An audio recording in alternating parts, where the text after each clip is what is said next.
wasn't until 2005 that Leanne Hester was the first female to receive a Silver Star for her direct engagement with the enemy. How many of you recognize Carl K. Connect? Right. So he was the cartoonist for the Evansville Courier. And I know everybody in this room remembers that there were two newspapers in Evansville back then, right? The Courier in the morning and the Press in the evening. So Carl is the cartoonist for the Evansville Courier from 1906 to until he retired in June of 1960. He produced over 18,000 cartoons. And during World War II, they all had a theme.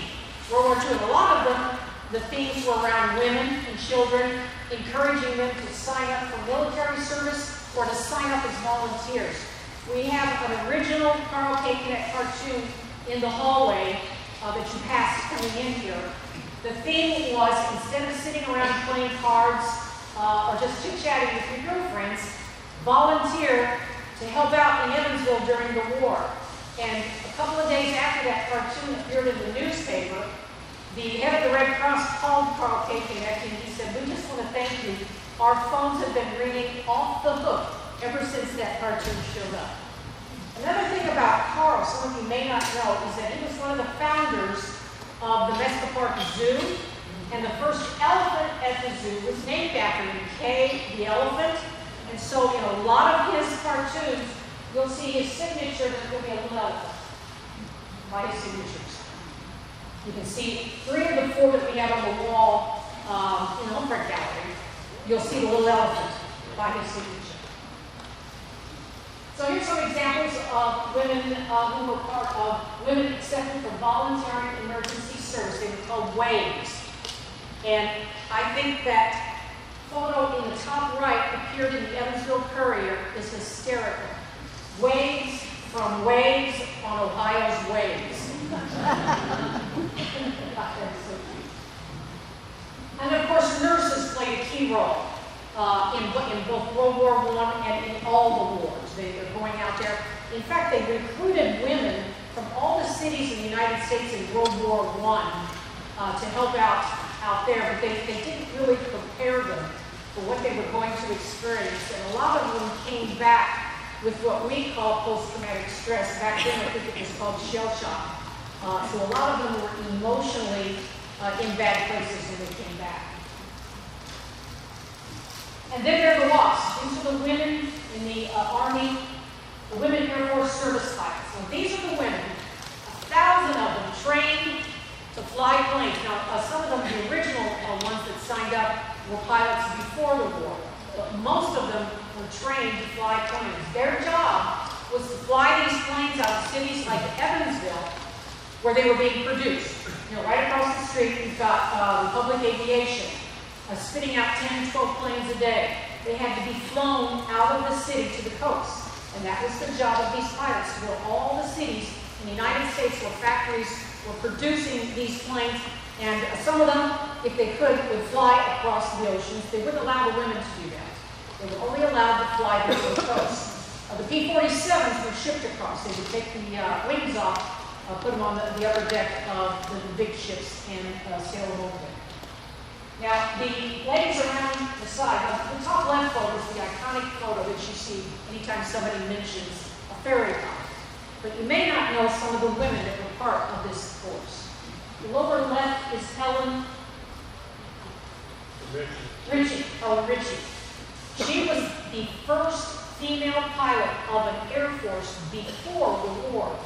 For some reason, she couldn't get on an Air Force, or she couldn't get a job after the war. And about 10, 15 years later, she actually committed suicide. But she was one of the first to sign up as part of the ferry pilots.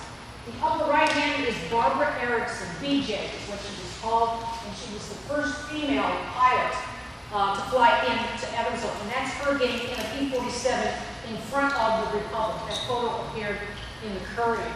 The two on the lower right hand were big name women in the WASP force.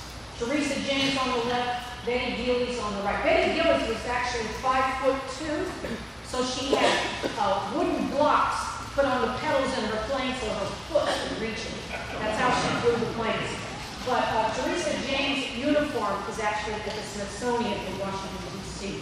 So these women actually won a lot of awards. These women risked their lives, and these women were also another example of people who played a key role in the Air Force, but were never considered part of the Air Force. And when that war ended, they were sent home without benefits, without anything. And it wasn't until the past 15, 20 years, Congress finally approved a bill that allows these women to be buried in Arlington Cemetery. Okay, what about work? Now this is where we've heard the most about women, right? Rosie the Riveter. 200,000 companies successfully converted their factories over for defense contracts. We have a ton of examples here in the city of Evansville. We probably have 80 factories doing work on defense contracts, producing over 300 different items for the war effort. Because of heavy competition, remember a lot of materials were being rationed during the war, so they weren't in plentiful supply. The factories that had defense contracts got first crack at all of this. So if you didn't have a contract, you struggled, and there were 300,000 fewer factories at the end of the war than there were before the war. This is the poster that appeared, and the photo that appeared on the cover of the Saturday Evening Post done by Norman Rockwell. So that's one of the famous photos of a Rosie the Riveter. In the 6 months after Pearl Harbor, 750,000 women applied for jobs in these factories, but only 80,000 were taken on. That didn't last long, right? The owners of these factories learned in a hurry that they were going to have to take these women, and they had to take women, they had to take teenagers, and they took handicapped folks because the manpower just wasn't there. They were all fighting the war. Now, there could have been even more women on these jobs, but there was a lot of things, deterrents that prevented it. One of them was basic myths. One of them that I read about recently was called riveter ovaries. Shaking up the ovaries while you're riveting. I don't know. Some of these women believed that they would get sick working in these factories, that some of the chemicals would be bad for them. Some of them thought the chemicals could cause them to get pregnant. You can't believe some of the myths that were going around, and it prevented them from going into these jobs. Another reason, the wages were still 40% less than what a man was making for the same job.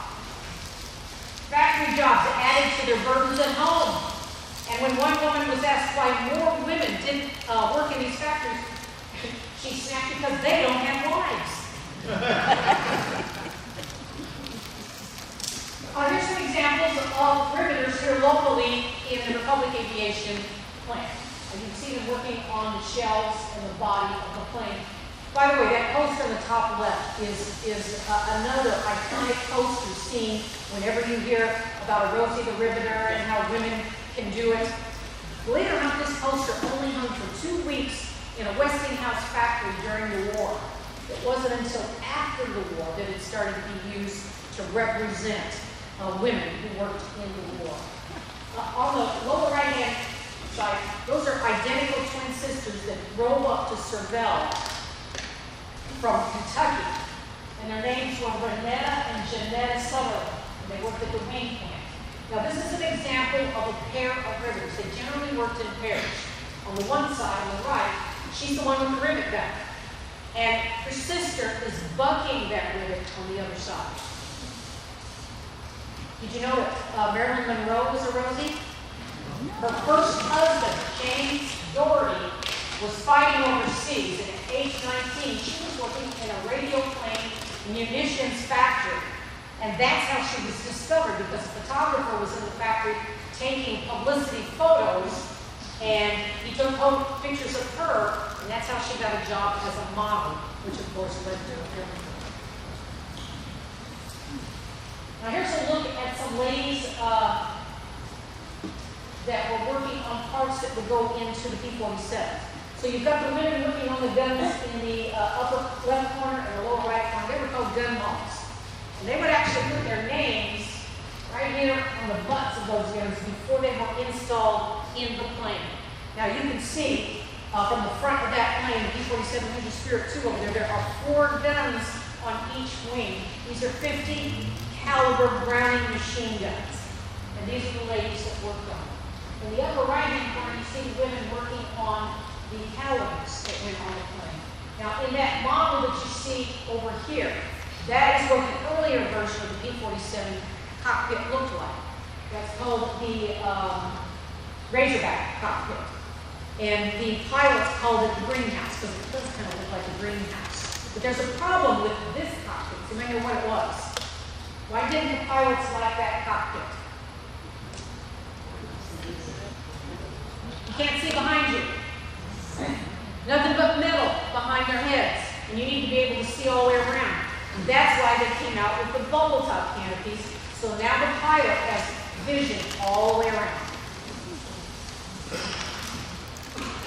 Then, of course, there were the welders over at the Evansville shipyard on the west side of town. Lady number 11 is Deborah Cox. She's the first female welder at the shipyard. The lady in the middle, a photo appeared in the newspaper. She was called Queen of the Welders. Unfortunately, I don't have the rest of the article, so I don't know why she was the Queen of the Welders. The other lady is Emma Monroe, and she's the first woman that was certified to weld in 3 positions. In front as if on a table, up and down as if on a wall, and overhead as if from like a ceiling. The photo in the lower right was a local welding class. So these are women being trained to weld at the shipyard.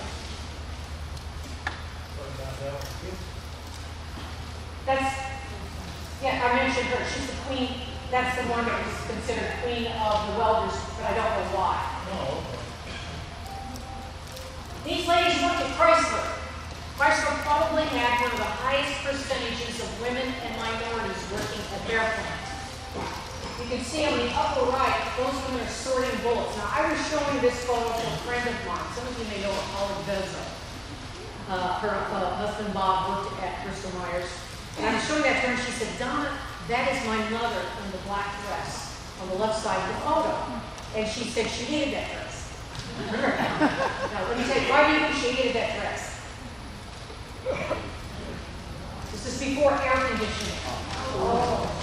So it was hot. And you notice most of the other ladies in that photo were wearing light-colored clothing because it was hot in these factories. A lot of the buildings, if anybody recalls seeing the Chrysler building on the north side back behind the Old Mill High School used to be, the roof line is elevated. And they had windows up there that could be open so that ventilation could go through and help to cool off folks inside. The ladies on the left are packing the bullets in those little cardboard boxes, and I've always wondered how they got those bullets perfectly aligned in those little boxes by hand.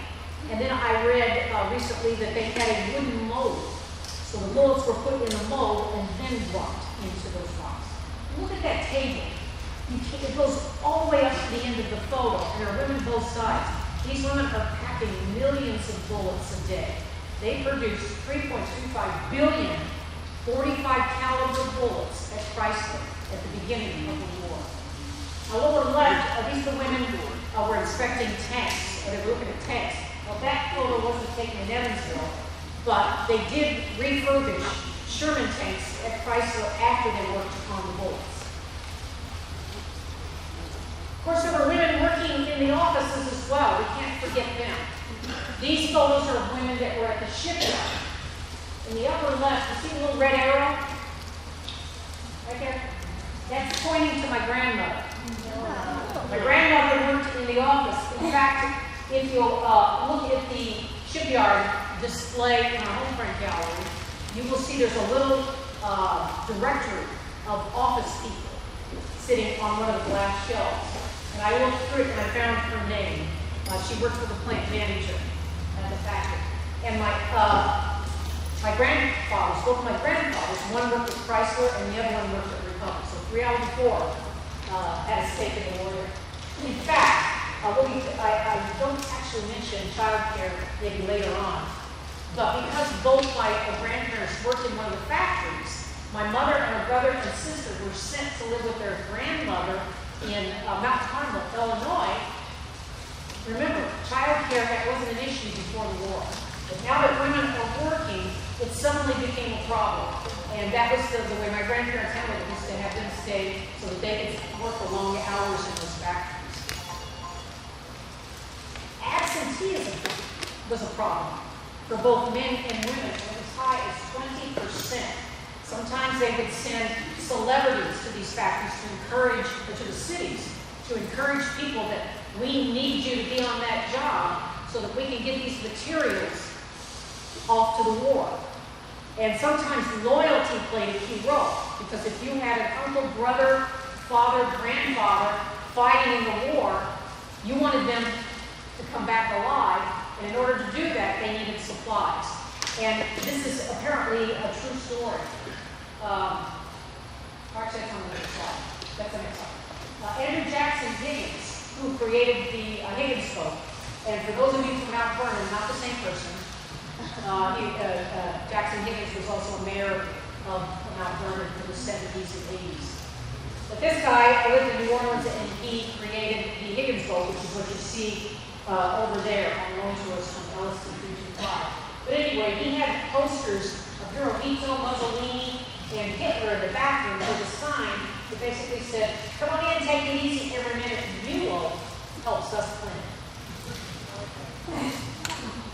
Here's that story I was talking about. Elgin Staples, his ship went down at Guadalcanal, and he went over the side, but he survived because of a safety belt that upon later examination showed that it had been inspected and approved by his mother. Oh my God. In Akron, Ohio. Anybody recognize this photo? It comes from a movie. The reason I love this photo is, if you've not noticed already, I'm a big fan of posters from World War II. So that's what I got all over myself. I just remember, this is before television, before the internet, before cell phones. So basically, people are dependent on information from either phone or newspapers. So this is how they got the word out, these posters. And they're so colorful and big and beautiful that I just love to collect. But anyway, where does this come from? You might recognize the movie. Exactly. A League of Their Own. This just happened to be in the back as I was looking at the movie, but it's Find Your Job. And this woman is saying, I found a job where I find you best. Teenagers were working in these factories. You could be 14 and get a job in one of these factories. You just had to have permission from your parents and the principal of your high school. You would go to work during the day, go to high school during the day, and then work in the factory at night. What is their motivation? Money. Right. They're providing for their families. They may have a father or somebody that used to live with them who's off fighting the war, so here's a way to bring money home. I have talked with a riveter here locally who remembers having a teenager as her riveting partner in one of the factories who worked with her in the evenings.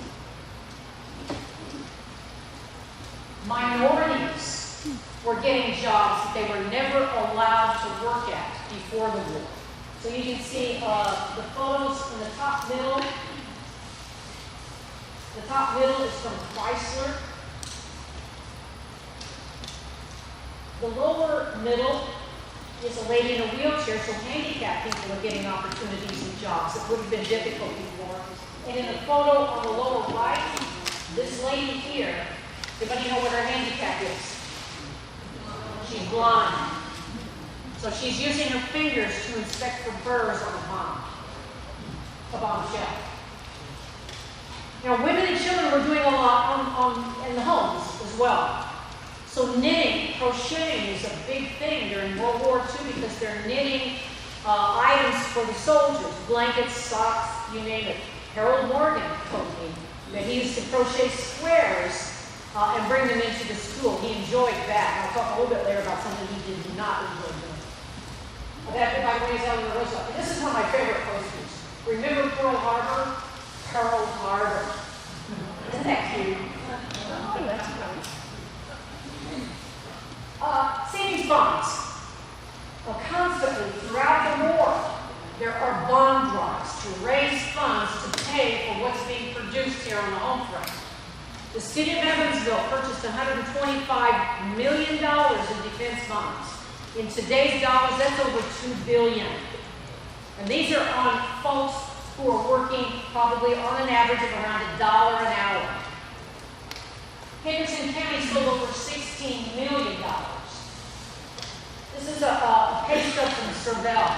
So this person is earning about, what is that, $68, almost $69. Look how much was going directly into savings fund. Almost a third of his salary. Schools collected money for savings bonds. In the Evansville-Vanderburg School Corporation purchased $1.25 million in war bonds. Now, half of that came from the adults in the schools, but the other half came from the kids. In fact, in the lower left, those are Central High School students. They collected $70,000 in war bond sales and were allowed to go over to Republic Aviation to choose the plane that they wanted to purchase with those bonds, and it was called, wait for it, the Golden Bear. That's a poster from Wright High School. And it actually had 90% participation from the kids. So they would go to school once a week and buy the stamps, 10 cents, 15 cents for the stamps, until they had enough for a book that would give them the actual bond. Community service was a big key thing during World War II. The Red Cross canteen was staffed by volunteers 24 hours a day, 7 days a week.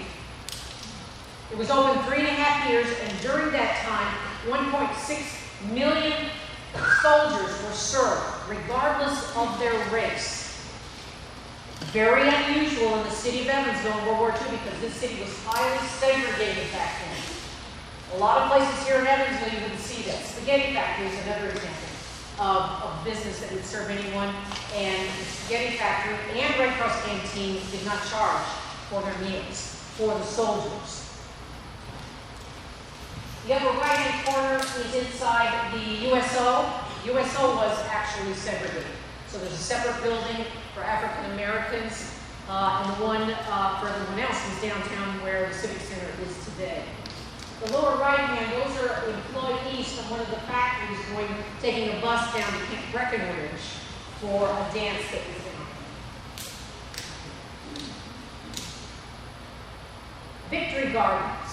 Remember, a lot of rationing going on, so you didn't have access to a lot of the food supplies, meat, sugar, things like that. So rationing is a key thing during World War II. What you're seeing here are posters and examples of folks who are growing gardens. And you can see that all across the United States. Here's examples of posters encouraging folks to save. One on the middle was gas. So even if you had a car, and you couldn't buy a new car in World War II because all the factories turned their factories over to the production of military equipment, like Jeeps and trucks and things like that. So you couldn't buy a new car. But if you had a car and the tires were worn down, you probably couldn't replace those tires. Even the school buses struggled to keep their tires in place. This one, fats. This is what I was going to tell you about Eric. He said once a week I had to have a jar full of grease to take into school. And he said that grease would get all over me. I hated it. He said they didn't have the containers like we have today. But that gas was used in the production of explosives, TNT, the glucose in the fat. Paper was in. Anybody recognize, where was this photo taken? You recognize the building in the back? Yeah, the old post office in downtown Evansville. Big scrap heap right next to it. And these are kids, photos of kids collecting scrap metal. A lot of the railroad tracks, trolley tracks, World War I, Civil War cannons, all melted down so that they could use that in the production for the military. These guys in the little right-hand corner from Wright High School, out in fields picking milkweed pods. What is the milkweed used for? Yeah, life preservers. Because the material normally used came from K-pop trees controlled by the Empire of Japan. So we didn't have access to it, and they used a milkweed pot. Kids were doing a lot of stuff in the schools. In these photos, you can see them making wrapping paper for the Red Cross, making service flags, learning how to cook. so they can help out at home. In the top upper left, that is a woodworking class at one of the high schools. They were making planes that were used to train soldiers on how to identify planes. In the middle, they're putting together Red Cross supplies. So a lot of work being done in the schools, in all of the schools. Now I mentioned child care earlier, so here's a new concept. Now a lot of the factories, the schools, churches, and child care, but back then, women didn't want to leave their kids with strangers. Not an issue today. Take them. But back then it's a problem. So in many cases, they bring relatives in from out of town to stay with their, live with them during the war to watch their kids while they went off to war, or like my grandparents did, have them live with their grandparents. So then the war ends, and what happens to these women and children? Well, for the children, they went back to being kids again, because there was a lot of pressure on them during the war to help out and do what they could. The women, they really liked those jobs in the factories, but the majority of them were sent home so that the men coming back from the war could get those jobs. But it didn't take long as time went by. 75% of women reported they wanted to continue working in the factories, but they were given the pay slips anyway. Almost 40% of the workforce during the war was made up by women. By 1950, that number was back up again to around 32%. So as we know, over time, women came back and started working in a lot of those jobs. So World War II solidified the notion that women were in the workforce to stay. This is just the mission of the museum. We want to preserve this story and the story about the folks here locally who who fought during the war, World War II. We're getting ready to add a Korea exhibit, and we'll do Vietnam, as time goes by. And the home front will open Thursday, Friday, Saturday, and Sunday from 12 to 4. General admission is 11. So tell your families, have them come by and see us. Questions?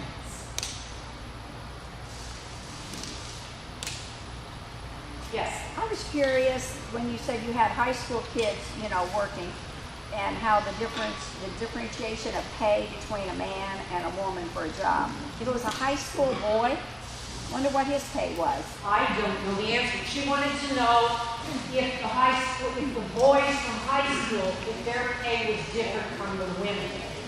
And that I'm not sure of. I don't know the answer to that. I have some hands over here. Yes.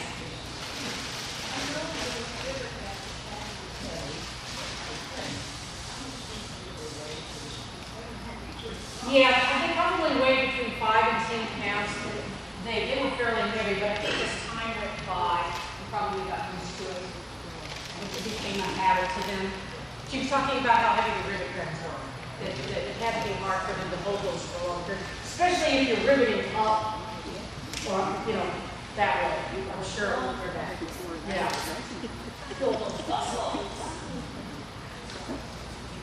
What else? How many people in here had relatives that were working in the law plant? I didn't ask how many of you had a relative that worked in one of these factories. A lot. Any other questions? The name of the girl that was named Gilbert, you said nobody heard of? You were there beginning, you said. Oh, Deborah Sampson. Sampson. Yes, Deborah Sampson. Not from Evansville. No. I don't think Evansville was, had too many people here at the time. Late 1700s. Oh, okay, actually. That was a revolutionary war. Yes. Okay. Anybody else? Yes. 6,242 P-47 Thunderbolts made here in Evansville. 167 LSTs. There were 1,051 LSTs made across the nation. 19 shipyards. 5 in the Midwest.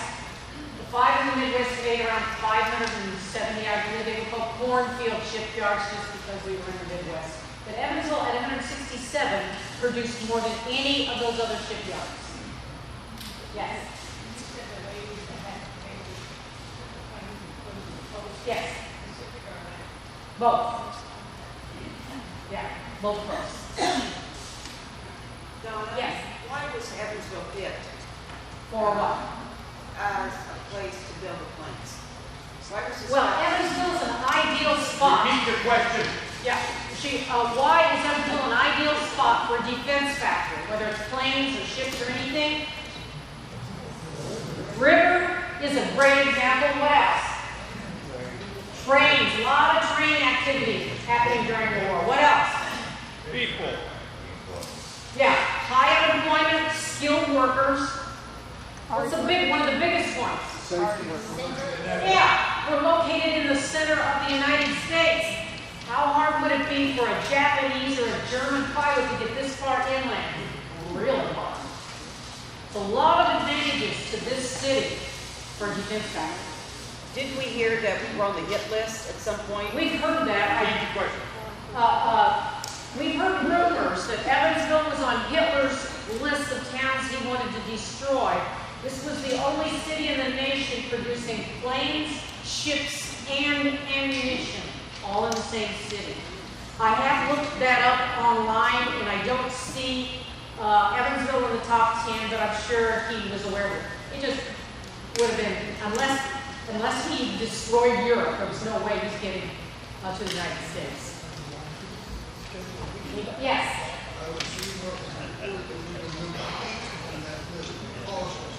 Yeah, that's what I heard too, but I haven't seen that particular list. He said we were 8th on the list. A lot of the stuff that I talked about today and more is in the book that I wrote, Home Front Heroes, How Women and Children Helped Win World War II, and it's available for sale after this for $40. Any other questions? I think Mark is correct. Yes. We might have 8 for him. Yeah. Say it again. She said we might have been 8th for Hitler, but he was number 1 for us. He didn't know either. In fact, one of the planes produced here in Evansville, I believe it was 1000, was called the Tojo Special for the head of the Japanese Imperial Army. And Donna, did you give the history of this actual plane? No, I didn't, but I can real quick. This plane was produced at the end of 1944. It went into the military in May of 1945, which is close to the end of the war, so it didn't actually, it was never taken over to Europe during the war. It was a trainer plane here in the United States for 2 years. When it was sold to the Venezuela Air Force, it was down there for over 20 years, I think 28 years. A private collector purchased it in France, so it was over there for about 7, 8, 10 years. A private collector in Louisville bought it after that, and he completely refurbished the plane and named it after a P-47 that was in World War II called Big Ass Bird 2. Now, they had some problems in the South with bookings because of the name of the plane. So he changed it to what? What was it called when it flew in here? Tar Heel House. That was after another plane in World War II. So it eventually went down to the Lone Star Museum in Texas, and that's where we purchased it and brought it back to Evansville. And we rechristened this plane Lose Your Spirit. The first plane produced in Evansville was called Lose Your Spirit. So that represents the first plane.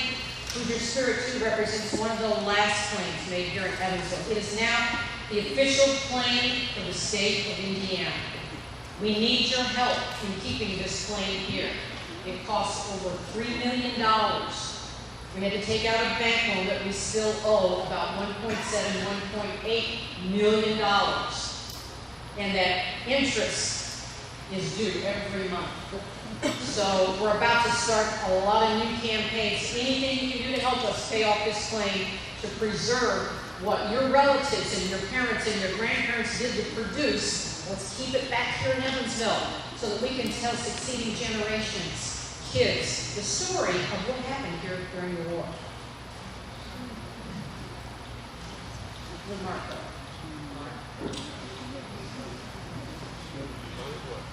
Thanks to Don.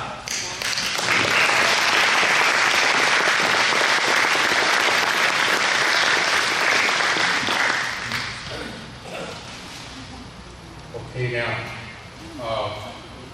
several of the things, this thing keep working. What I want to do at this point is, SWIRCA wanted us to have this a little bit of exchange. What we had was a monologue, me and Don. We want a little bit more dialogue at the question and answer session. So I'll come next to you and we will camera this. My team will camera. So if you have a story about your mom or dad or an aunt or uncle, you got to do it in less than a minute. You can't go on for an hour. But a little bit of talk about what they did, their memories. You are as crucial as our talking, and all of you have some memories. So we're going to work our way around. I'll repeat the question if needed.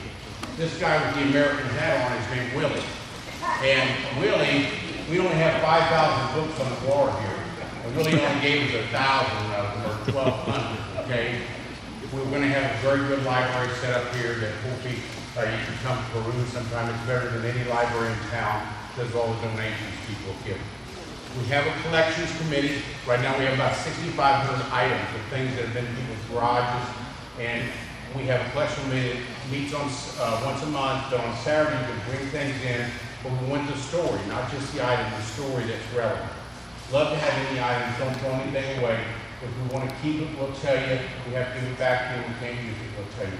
We don't need a lot of World War II uniforms, a lot of uniforms right now. Other uniforms for other countries and other wars, we may need some of those, but uniforms are a little heavy on those right now. This is a donation form. We have them out here, and this is what it says in P47. What Don just brought up was we are 1.7 in debt. You just saw in the newspaper the LST just took off for 3 different cities, and it's very unique. It's the only functioning LST left in the world. Now, we have lots of these planes left, lots, maybe at the most 14 left that are flying, but we have one that was made here. There was one in Farmingdale, New York, and the only other plane except for Curtis, and neither one of them, neither one of those factories have a plane now. We have no ones made in our town. This is crucial. So this is a donation form. If you just give us $5, it's fine. You want to give us more, we fill one out and give it to us today. We've got these signs in the simulator room, but tell your friends and family. We need to make this just like Evans made the LST. Because another 23 years from now, if we don't make this happen now, it's not going to happen. So now you've had time to think of some things. We're only going to go for a little bit, and then we're going to let you go. The temperature's been nice to us today. It's 11:53.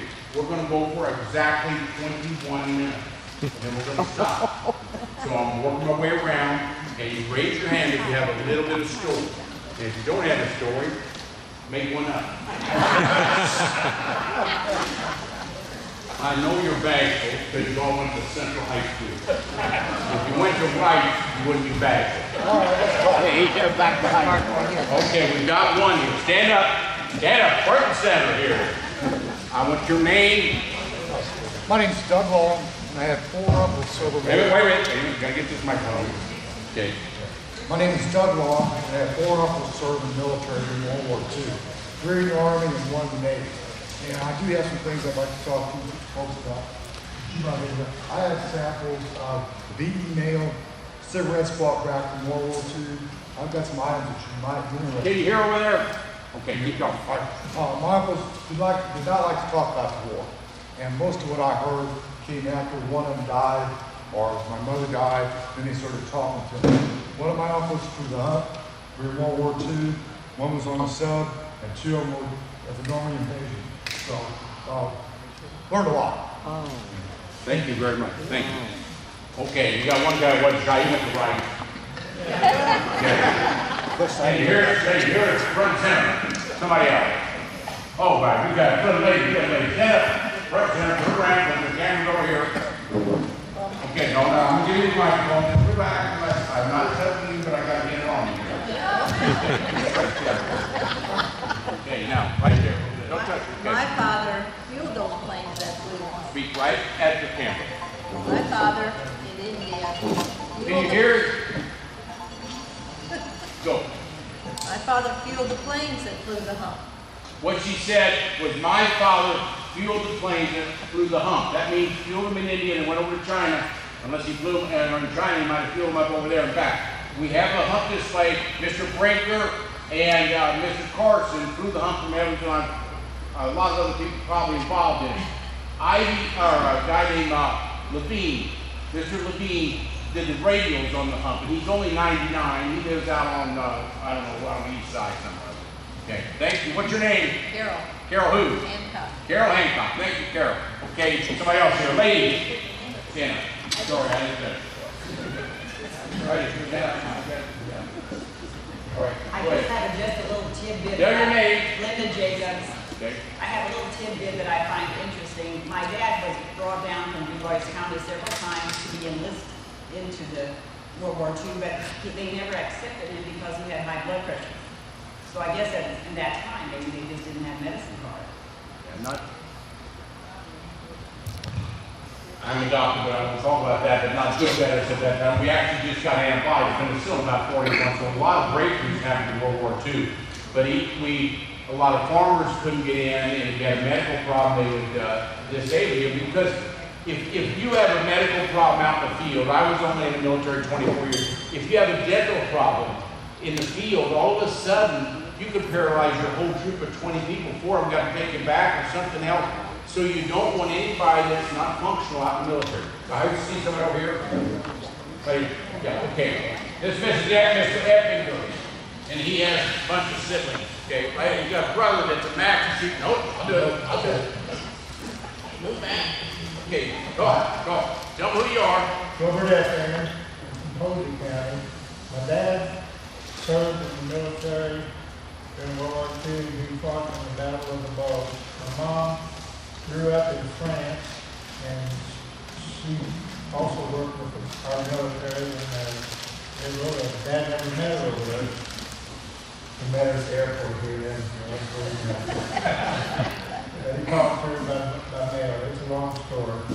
But anyways, I'm proud of my family. I don't know my great-uncle, my uncles and aunts or any of them. I don't know if they worked. The junior did die in World War II. My dad's brother. And he didn't say, but he's got a brother that's a master chief in the Navy, retired 30 years. He's coming next name is Mark Effinger. And also he has an aunt because his mother was French and she would come over and visit. So she was of French descent. His mother spoke French. She was of French descent. That was Mr. Effinger. He's a Rice graduate. Where'd you go? Okay, you want to go?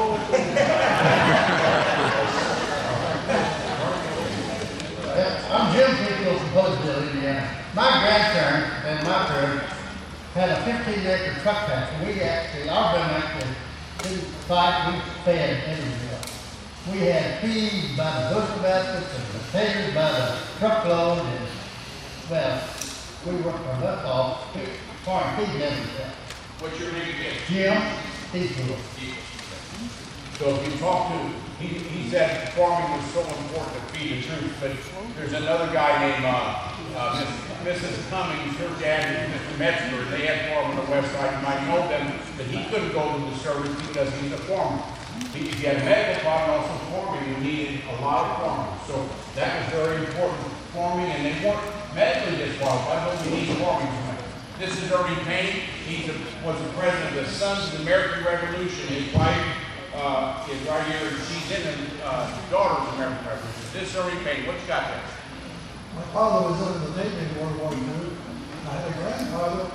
He worked here in Evansville as a guard at the Chrysler plant, and he was stationed in one of those watchtowers that had over the railroad tracks to try to stop anybody trying to steal anything. Thank you. He's in the Sons of American Revolution, so that means Sons of American Revolution, his family got here before the Revolutionary War, was part of the Revolutionary War. So that's one of our first wars. We're talking about World War II. Okay, we got somebody over here, not shy. Right, okay, right over here. Okay. You're doing a good job. Keep him on the mic. Got him on him. You with us? I'm with you. Stand up.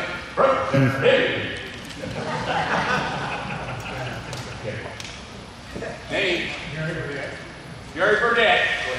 This is a story about the LSD. there.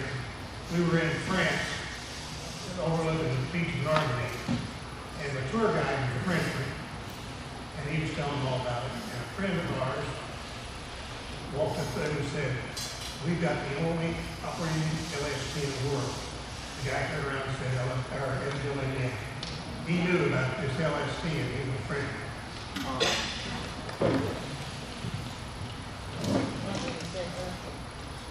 Thank you. This young lady, her mother's on my paper route. She lives on Runnymede or Englewood. And her mother's a real jewel, and she's a jewel too.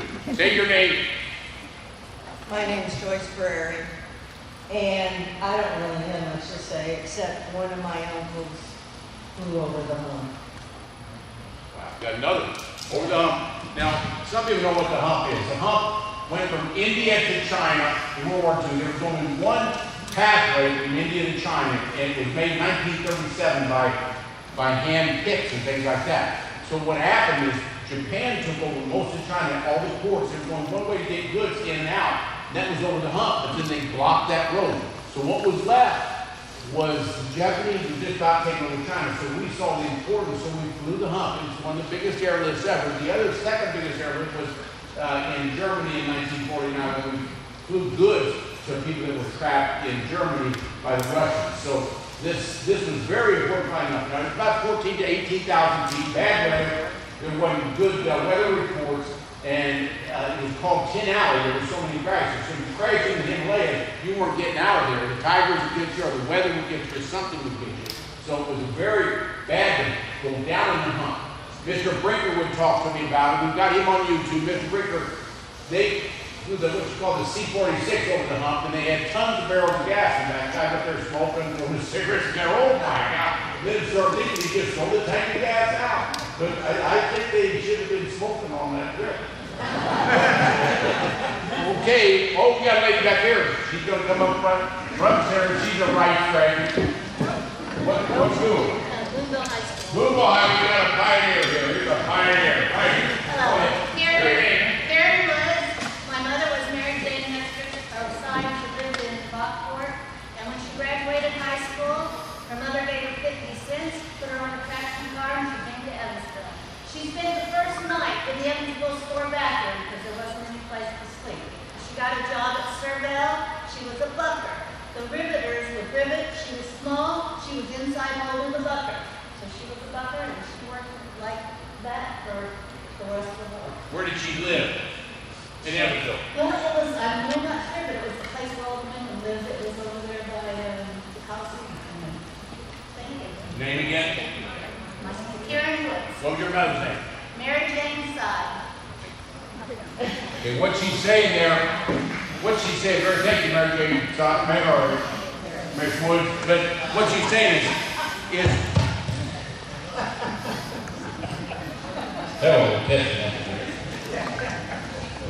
all right, but what she's saying there is you had 80,000 workers. Donna brought some of that. 80,000 workers came in here and they didn't have a place to stay. So they didn't have a place to stay. So a lot of them would carpool in, and the ENOB, if you go to Hatfield, there's Chips Inn. I'm sure you've been to Chips Inn. But Chips Inn's an old ENOB. It's like a trolley car like down in New Orleans or out in San Francisco. We had a ton of those around here. Pulls them up to 50. So people would come in on those and come in carpooling. You had to get masses of people here. And some people would stay at home and come back. Some people would stay and find places to stay. But you had 80,000 workers. We had 19,000 before the war. So where are you going to put those 61,000 people? That was a social problem. Next, anybody else here? Okay, we got this Mr. McCutcheon. Okay, wait, look over here. Yeah. Take the time. Not too close. Not there. Okay. We had a McCutcheon side, and we had a Snobble side. McCutcheon side, my grandfather was a contractor, and as soon as they said build a ship, he went into contracting business for the government at the shipyard. As he stayed there, my grandmother got tired, I guess, of sitting home, so she did some knitting, a lot of knitting. And when she get something knitted, she would take it down to the train station where they had the American Legion, American whatever. Red Cross. Red Cross. And whether the soldier was heading north or south, she would give him whatever she had knitted during the time. So that was her contribution. My uncle was in the Army, and he was a firefighter over in Africa. The other was my dad, and he was given the opportunity he could either build the plant out there on the 4-H Center property where they stored ammunition and shipped ammunition out, or else he was going to be drafted. So you know what he did. He got real friendly with the 4-H Center. That's probably why you're here. I had two other grandparents. My grandmother on the Snobble side stayed home. She didn't do anything.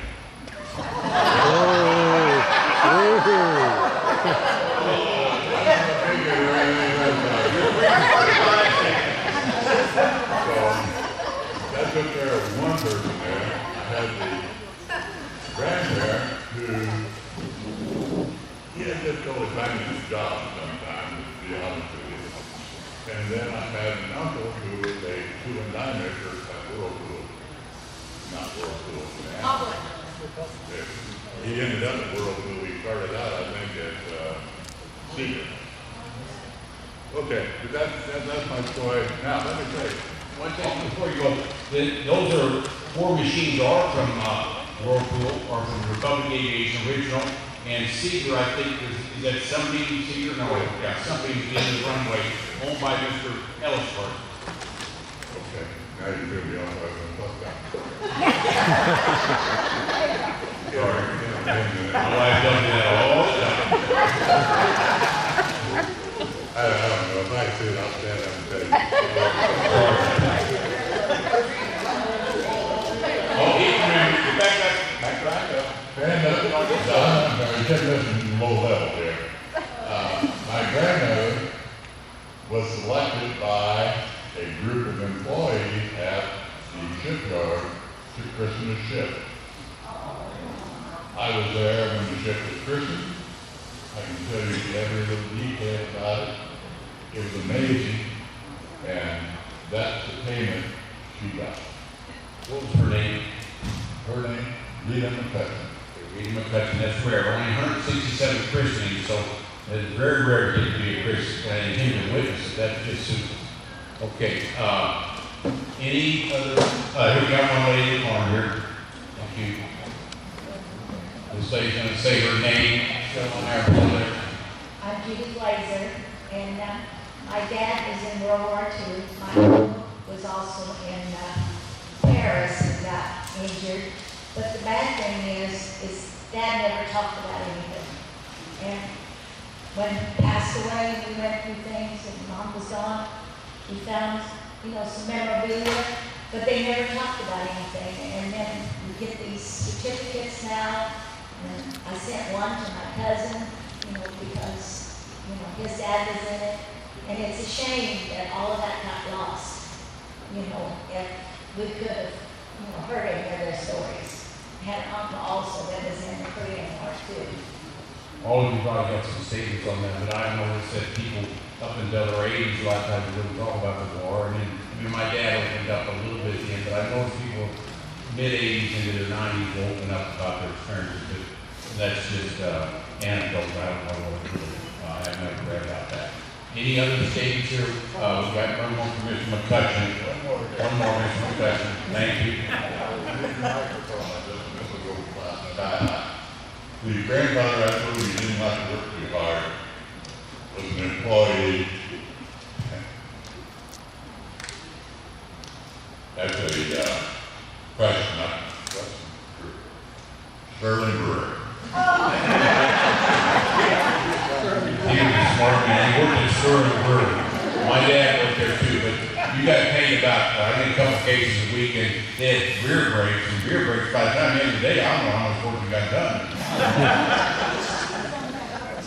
Okay, now, this is, this lady's catching me. Oh my gosh. Okay, we have a sign-up sheet.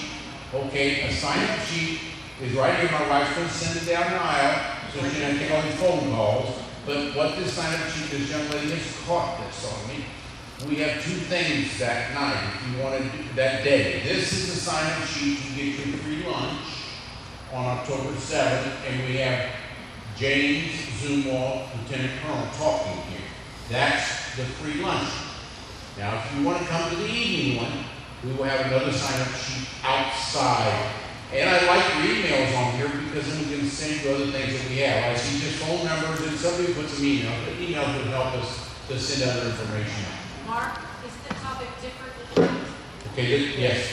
The topic at noontime is Admiral James Zumwalt talking about his father and the Navy in World War II.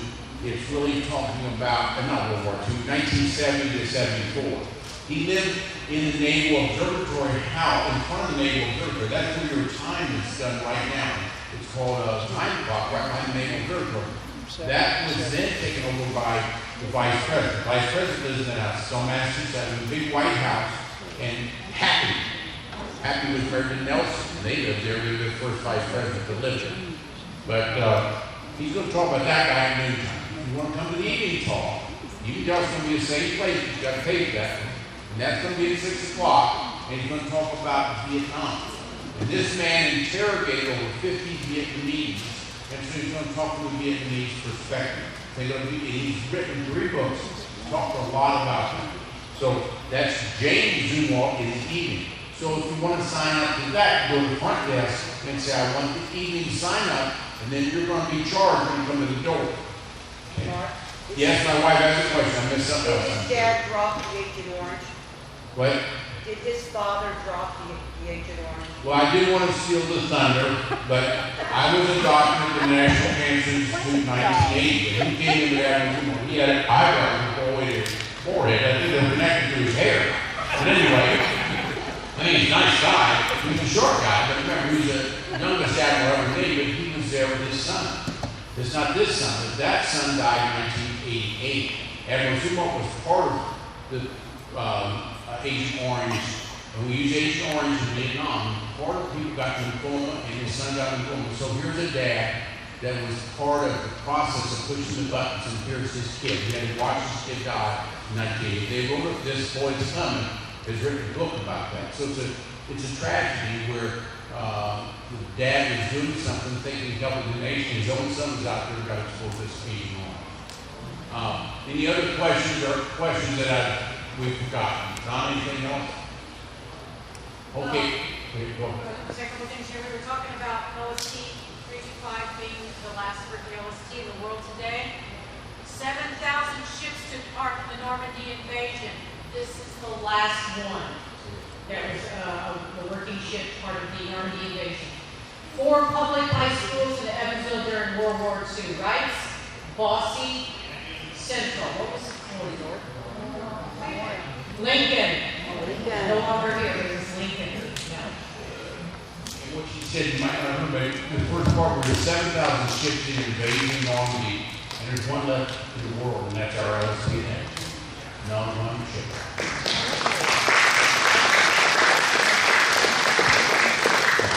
Thank you very much. Peru, we've got what's called doses around. And then sign up sheet if you can't find, sign up sheet you find my wife. She's a pretty lady right there walking. So she'll take care of you. Thank you for coming. We'll see you a month from now.